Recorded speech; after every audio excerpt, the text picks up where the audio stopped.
All right, so I'm going to share my screen. Can you see my screen here? Yeah. Perfect. All right, so LinkedIn.com. This LinkedIn newsletters are best run from the computer. I'm actually fairly sure they're only able to be run from the computer. So where you want to go is you want to go to your main screen. So if you click on the logo here, that'll just take you to your home screen. There are a few requirements for LinkedIn newsletters. Number one, you need to have 150 connections at least, or 150 followers if you're running it from your page. So there's a few different types of LinkedIn profiles.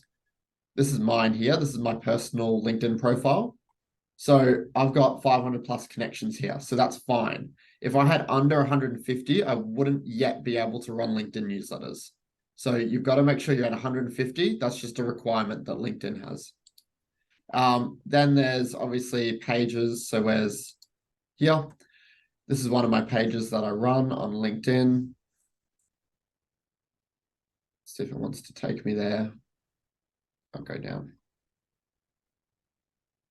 This is one of my pages on LinkedIn, which has 170, I think it's 170 something followers on this page. And it's only just been able to start a LinkedIn newsletter. It's wanting to take forever to load. So we'll just skip that example. But that's the first requirement. You've got to have 150 connections or followers for this to work. Then when you want to do it, you come up here, see it says start post. We're going to press write article. So we're going to click that, choose the account you want. So for me, I'm going to use my account. And here it's got this little page here where you can start typing. It's like title and upload an image. On the left-hand side here, if I click this, it's got, for me, I've already got a LinkedIn newsletter, so I can't create another one. Mine's called The Young Entrepreneur. I've got, I think, 400 followers on this LinkedIn newsletter, and it gets really good engagement. So LinkedIn loves to send this out to all your followers. So if you've got, like myself, 2,000, 3,000 connections on LinkedIn, and you start a newsletter, it gets sent out to everyone. So it's a really good way to engage all your followers. So down here, if you don't have one yet, it's going to say something like create a newsletter or start creating a newsletter. And if you haven't met the requirements, what it's going to say is learn about LinkedIn newsletter requirements. So from there, you're going to press that button and it's going to take you to a page and it'll just ask you what you want to name your newsletter, how often you want to post. So it'll ask you whether you want to do monthly, weekly, bi-weekly, and you can write a little description up and put a photo on. So I can't run you through that because I've already got mine, but it's a really simple step. Once you've done that, it's going to prompt you with this page to start a LinkedIn newsletter. So that's as simple as it is. That's how you set it up. The next step is, okay, well, what are you actually going to post? Now, I've got an idea of what I'm going to post today, but I'm going to show you how to use ChatGPT to do this for you. So has everyone here used ChatGPT or at least heard of ChatGPT?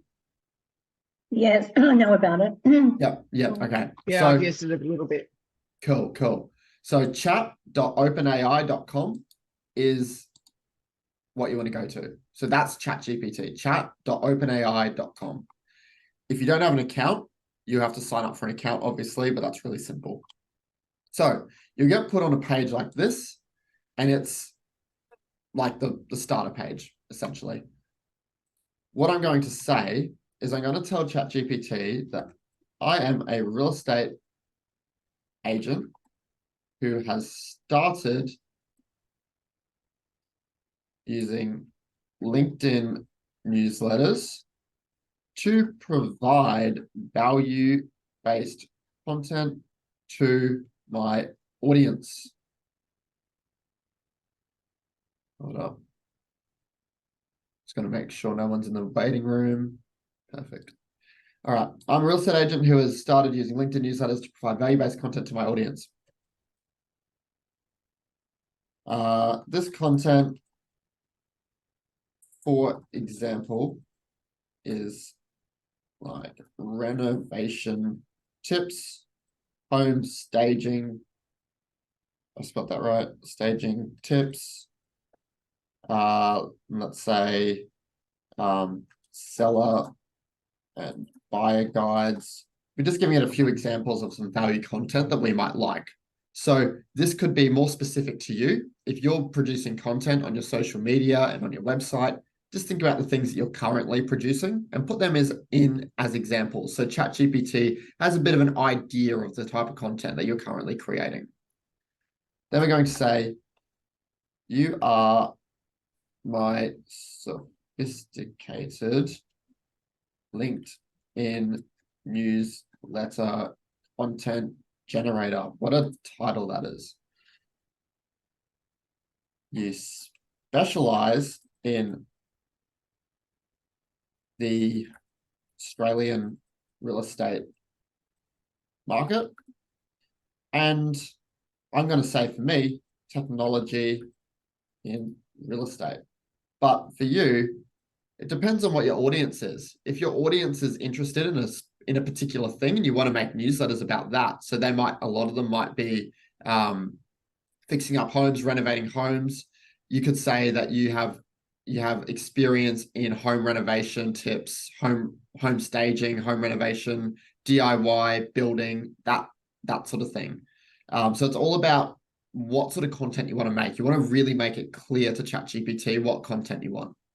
So you're a sophisticated LinkedIn newsletter content generator. You specialize in the Australian real estate market and technology in real estate.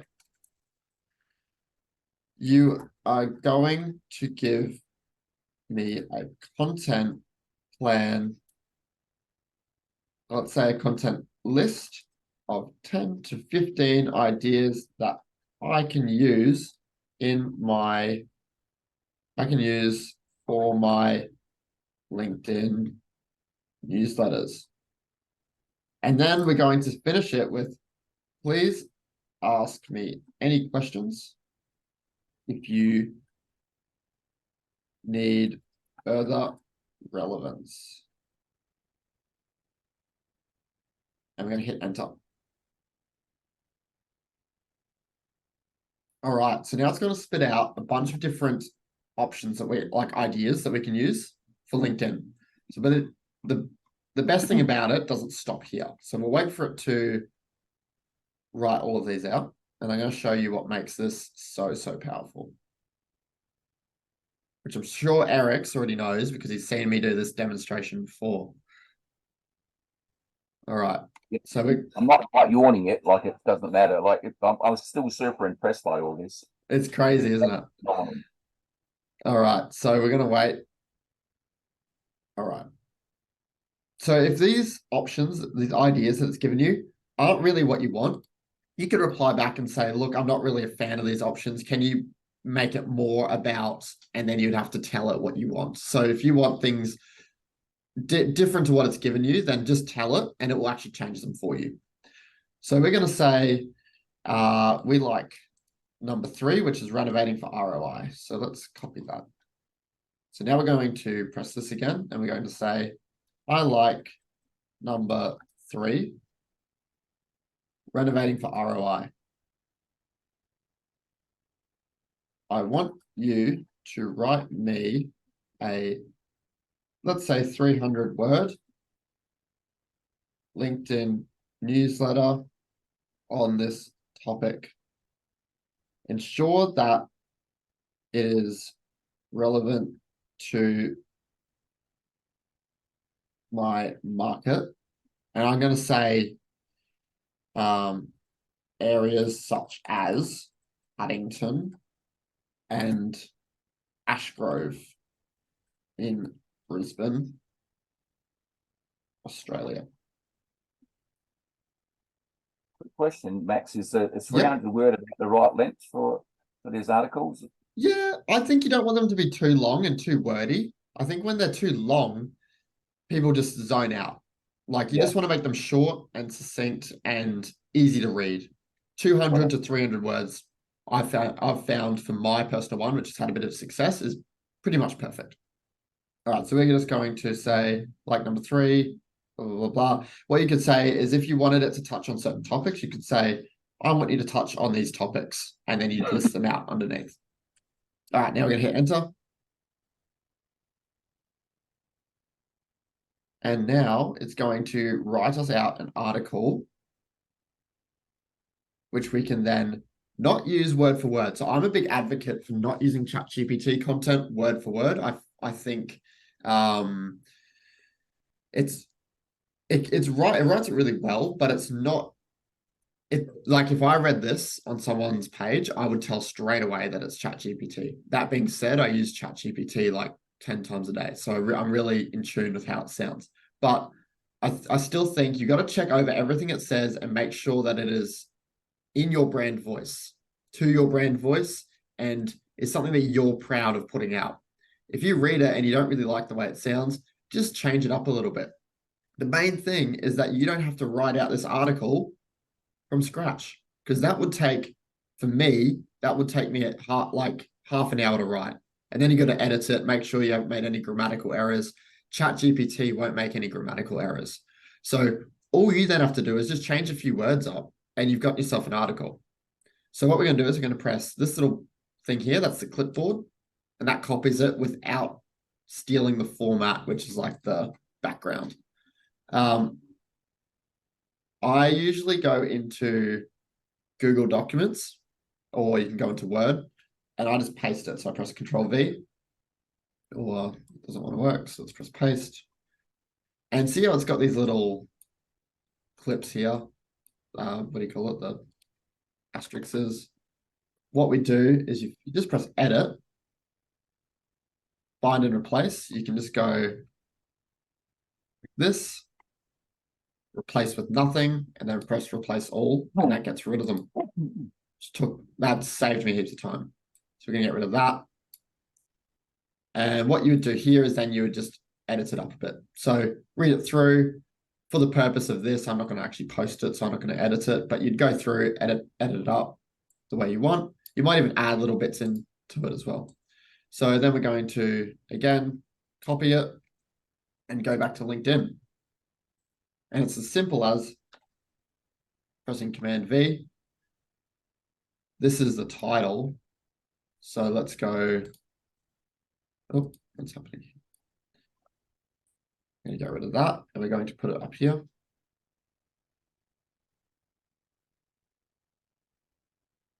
I should say that. So renovating for ROI in Paddington. And then what you can do is just make it look a bit better. So in the style section, you can change the heading sizes, which then obviously that would make it look way more professional, easier to read, not as wordy. Change all that up. You could even break things up a bit. But that it's seriously, it is that simple. Then upload something to go into it. Let's just say, for example, that's obviously not relevant to it, but you can upload a little banner. I made this in Canva. This banner, they're really simple to make. Canva has all these different templates, which you can just add in your photos and your words. So you would add in a little cover photo like that, so it looks super schmick. And there we go. It's as simple as that. You can also add in, say you really like this line here, you can press enter and you can add in like a block quote. So it highlights parts that you've written. So say we just wanted like 5 tips instead of 10 or 6. So we get rid of that 6th one. We then go down here, make this look awesome.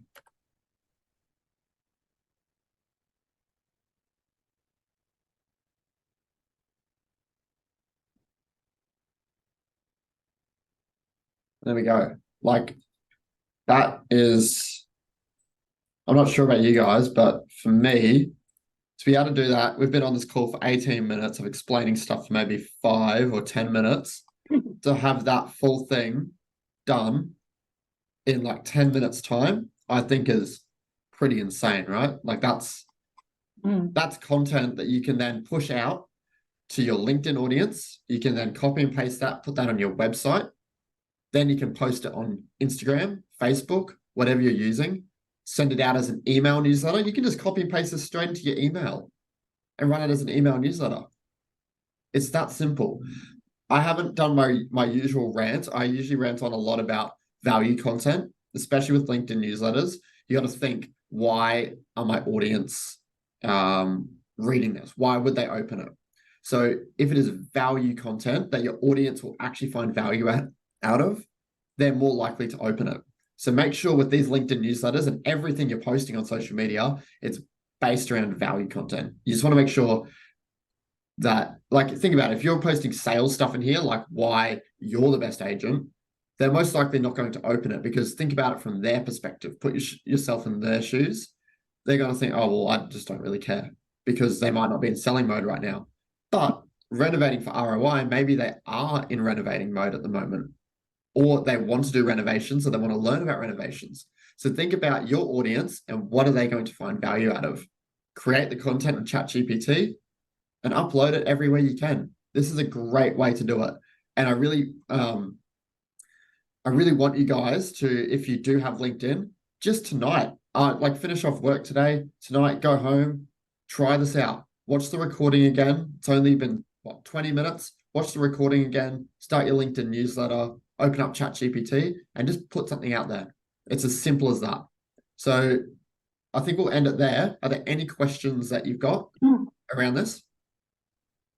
Thank you very much, Max. That was very informative. No worries. I'll make sure you guys join the Facebook group. I'll send you a link to this video in particular, but also the Facebook group, because I post daily stuff in there. It's very similar to this. But yeah, seriously, it's as simple as that. You then press next and you post it from there. Forgot to tell you that. And then you press publish. That's how it works. No worries, guys. I hope you all have Max, a great rest of your day. Yeah, Max, how many times a week do you reckon this should be published? Once a week, twice a week? What's your recommend? I've actually been, it's funny, I'm preaching this. I've been a bit slack on it recently. I used to do once a week. I think once a week's really good. If you're struggling for time to just post on social media, just give yourself a bit of a break and do once a fortnight. Once a fortnight's perfect. Your audience actually gets notified when you post it. So it's not so much, if you post it once a week versus twice a week or once a fortnight, it doesn't really matter, because your audience is still getting notified anyway. It's just more about how frequently you want to be in their mind. Because if you're posting it, twice a week, you're going to be more top of mind than you are if you're posting it once a fortnight. But if you don't have time to, then you don't have time. Okay, brilliant. Awesome. Cool. Thanks, Max. Excellent. Thank you. No worries. Have a Hope you beautiful day. have a great rest of your day. Bye-bye.